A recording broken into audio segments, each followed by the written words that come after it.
কথা শুধু নহি কভু কথার কথা, কথাটি আনে সুখ দুঃখ ব্যথা।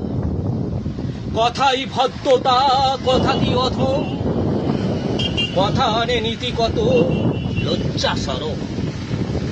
কথাই কথা বলে, কথারই জঞ্জাল, কোথা হতে বের হয় দিল থেকে তার।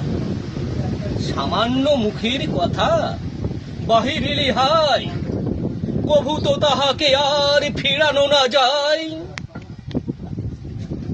কথা দিয়ে কথার ছলে কত কথা লয়, সাবধান রায় দিও না, যেও না বলে। বেশি কথা বলা যার বেশি অভ্যাস, মূলহীন সেই জন কথার সে দাস। মিষ্টি মধুর কথায় ব্যর্থ হবে মন, ধরণী গড়ে তুলে স্বরূপ সমান। যে কথা কহিতে হবে প্রাণ খুলে